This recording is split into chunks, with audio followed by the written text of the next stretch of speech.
కొనసాగించాలి మహాత్మా గాంధీ జాతీయ ఉపాధి హామీ పథకాన్ని కొనసాగించాలి మహాత్మా గాంధీ జాతీయ ఉపాధి హామీ పథకాన్ని కొనసాగించాలి మహాత్మా గాంధీ జాతీయ ఉపాధి హామీ పథకాన్ని మాట్లాడాలని కోరుతున్నాను. సోదరులారా, నా ముందు మాట్లాడినటువంటి పెద్దలు ఈరోజు దేశవ్యాప్తంగా జూలై 1వ తారీఖు నాడు బీబీ గ్రామ్జీ యాక్ట్ని అమలు చేయడానికి కేంద్ర బీజేపీ ప్రభుత్వం పూనుకున్నది. ఇదే పద్ధతులలో దేశవ్యాప్తంగా ప్రజానికం మొత్తం కూడా దీన్ని వ్యతిరేకిస్తూ వీధుల్లో ఈరోజు నిరసన కార్యక్రమాలు దేశవ్యాప్తంగా జరుగుతున్నాయి. గ్రామీణ ప్రాంతాల్లో, మండల జిల్లా కేంద్రాల్లో, రాష్ట్ర రాజధానుల్లో పెద్ద ఎత్తున ఈ యొక్క నిరసన కార్యక్రమాన్ని వ్యక్తం చేయడం జరుగుతుంది. కాబట్టి ప్రజాస్వామ్యంలో కేంద్ర బీజేపీ ప్రభుత్వం ప్రజల యొక్క విన్నపాన్ని మన్నించాల్సినటువంటి బాధ్యత కేంద్ర బీజేపీ పైన ఉంది. కానీ ఈ చట్టం ద్వారా 3 అంశాలపైన ఒక తీవ్రమైనటువంటి దాడికి బీజేపీ ప్రభుత్వం పూనుకున్నది. ఒకటి, ప్రజాస్వామ్యం పైన దాడి జరుగుతుంది. రెండవది, రాజ్యాంగం కల్పించినటువంటి పని హక్కు పైన దాడి చేస్తుంది. మూడవది, రాష్ట్రాల యొక్క హక్కుల పైన తీవ్రమైనటువంటి దెబ్బతీసేటటువంటి పద్ధతులలో ఈ చట్టాన్ని అమలు చేయడానికి పూనుకుంటుంది. ఈ 3 అంశాలని ఈరోజు తీవ్రమైనటువంటి పద్ధతులలో దాడి చేస్తూ కొంతమంది మేలు కోసం ఈనాడు ఈ పథకాన్ని అమలు చేయడానికి కేంద్ర బీజేపీ ప్రభుత్వం ముందుకు వచ్చింది. కాబట్టి కార్మిక వర్గానికి మేలు చేసేటటువంటి విధానం కాదు.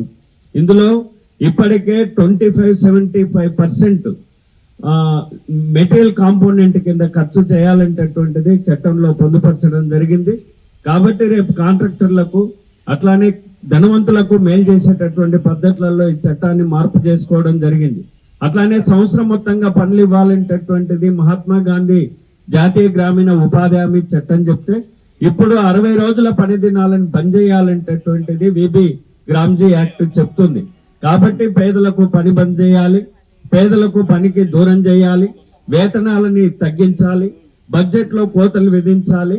ఎట్టి పరిస్థితులలో రానున్న కాలంలో ఈ చట్టాన్ని పూర్తిగా నాశనం చేసి ప్రజలకు దూరం చేసేటటువంటి విధానాన్ని బీబీ గ్రామ్జీ యాక్ట్ ద్వారా ఈనాడు తీసుకురావడం జరుగుతుంది. కాబట్టి ముక్త కంఠంతో దేశవ్యాప్తంగా ప్రజలు, కార్మిక వర్గం దీన్ని వ్యతిరేకిస్తూ పోరాటం చేయడం జరుగుతుంది.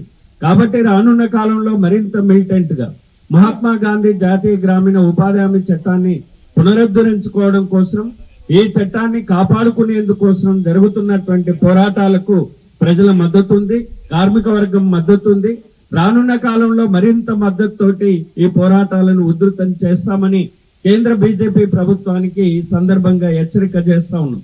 అట్లానే రాష్ట్ర ప్రభుత్వం బాధ్యత గురించి పెద్దలు మాట్లాడడం జరిగింది. ఇప్పటికి వాళ్ళు చెప్తున్నారు 3 సార్లు మేము కేంద్ర ప్రభుత్వానికి లేఖ పంపినాం, మా బాధ్యత అయిపోయింది అన్నటువంటి పద్ధతులలో వాళ్ళ యొక్క వాయిస్ వినిపిస్తుంది. మీ బాధ్యత అయిపోలేదు.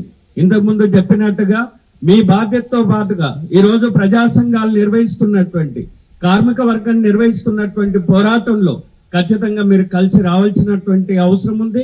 మీరు మేము కలిసి కేంద్ర బీజేపీని ఎండగడుతూ పోరాటాలు నిర్వహించాలి. ఈ చట్టాన్ని కాపాడుకోవాల్సినటువంటి అవసరం ఉంది. కాబట్టి ఆ బాధ్యత వహించాల్సింది కూడా ఈ రాష్ట్ర ప్రభుత్వం. వాళ్ళు ఇచ్చినటువంటి, రాష్ట్ర ప్రభుత్వం ఇచ్చినటువంటి హామీలైనా ఈ రాష్ట్రంలో అమలు చేసేందుకోసం కూడా రాష్ట్ర ప్రభుత్వం ముందుకు రావాలి.